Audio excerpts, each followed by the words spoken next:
started talking about structure a little bit. Last time we covered some stuff. Sure. Honestly, that's the part that freaks me out the most. Planning and deciding what goes where, in what order, and which little details go in which overarching category and so on. And I would like to think it was easy. And it seemed like in the last class you were kind of just saying, yeah, 1, 2, 3, it goes like this, it's really easy.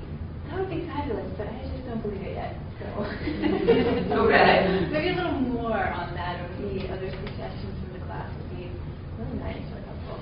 Okay. Any other before I address what Alex just said?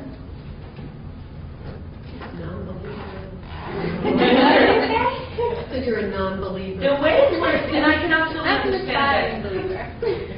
I can understand that if I do it in 20 minutes, it might seem like I'm rushing through it a little too much, and you might think, okay, yeah, it's easy for you, but how do we physically do it? How do we really get our thoughts to what you said? And kind of on the same note, do you say Lale? That's how you say your name? Lale asked me a question after class last time, which I think is addressing similar issues to Alex. She said, okay, so when I physically do it, and when I actually present this, and you're having a conference presentation, or you're presenting in front of your peers, and there's this moment where you're supposed to do an introduction to your article, which is your lit review. Is that in your introduction? Where do you put this? Well, I would put it as your main point, your first main point. So the way, Alex, I think you guys can think about it is, you are going to have 3 parts of whatever you're saying. You are going to have the introduction that I mentioned last time, right? You're going to have your body, and you're going to have your conclusion. And think about it almost this way. This is really what you have to say. This is just fulfilling the requirements. It's like in a conversation, when you talk to someone on the phone, you have to say hello, then you have to, if you're in the United States, say how are you, and then they have to say good, how are you, and then you have to say good, and then you can move on to an actual conversation. So think about this as your, hi, how are you, good, how are you, good, okay, and this needs to be there. And then, continuing the metaphor of the phone conversation, you don't usually hang up on people randomly in the middle of a sentence. You usually say, okay, so let's do it like we said, and then if you have any questions, email me. Oh, okay, I will. Okay, it was great talking to you. Okay, it was great talking to you. Bye. This needs to be at the end, right? So these 2 things are sort of like saying hello to your audience. How are you? Good. How are you? And this is sort of telling your audience, oh, it's been great meeting you. Absolutely, we have to do it again sometime. This is saying goodbye to your audience. So these are 2 things that, like in every conversation, have to be there, otherwise it's going to be awkward. And that's why I said, think about those having certain elements. You need to get their attention, you're going to introduce your topic, you're going to establish your credibility, and then you're going to move on to previewing your main point. Now, what I feel Alex has an issue with, or is asking, okay, physically how I do it, is this. Okay, I know what I'm talking about. I want to talk about my research. I want to talk about my thesis. How do I really make this structure very clean? How do I make this seem as easy as my hello, how are you? Well, there are certain tricks that you can do to do that as well.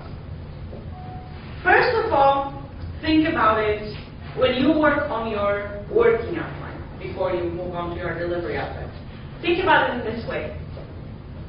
What do I want to be the outcome?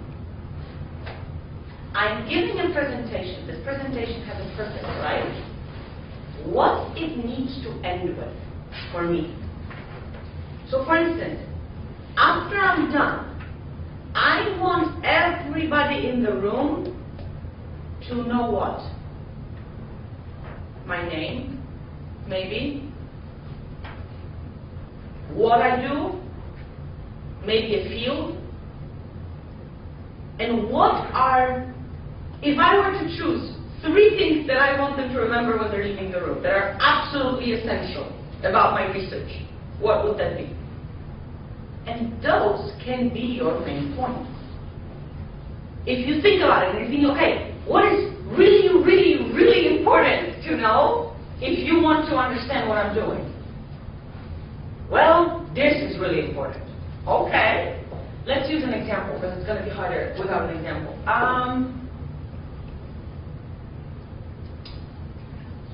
Anybody has an example they want to use? That I could follow, so hopefully not Black Hole and Galaxy, because I might not. Yeah, maybe I could follow the zebras. You like them. The zebras.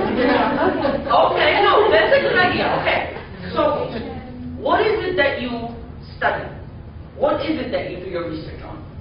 Okay. I might need to revise this to 3 different points. You can use 2, 4, Okay. 5, however it works for you. All right.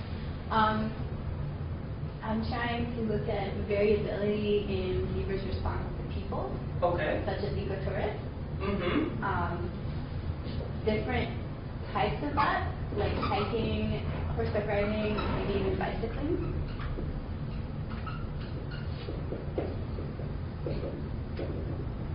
Hiking, horse riding, and Hiking. hiking. Okay. Um, And what are your hypotheses? What do you think that are going to happen, that they do or they don't do or they will always do or never do? okay, well you mentioned one more thing because it Of goes course. together for the hypothesis. I want to look at the differences between a direct approach and kind of a tangential approach. Physically, like as in if I'm looking zebra in the face or I'm on zebra's side? Okay. Yeah. Mm-hmm. And then we can kind of put those 2 together to yield some hypotheses. So I'm thinking that for walkers, for hikers, that the type of approach matters. And so the direct one will scare them and they'll leave sooner. But the tangential approach will be less scary. So they will take flight at a significantly closer distance, if that makes sense. Could you walk directly towards them but facing sideways? Like you would hear I hadn't thought about that. And what is your hypothesis? That the walker direct is going to be scary? Mm-hmm. Okay. More scary than the walker side? Yes. Okay. And then biker direct is going to be what? To be honest, I'm on the fence about even using bikers at all because Okay. it's complicated. Not a problem. Yeah. Horse direct, scary or not scary? With horses, I think both direct and side or tangential are going to be about equally scary, and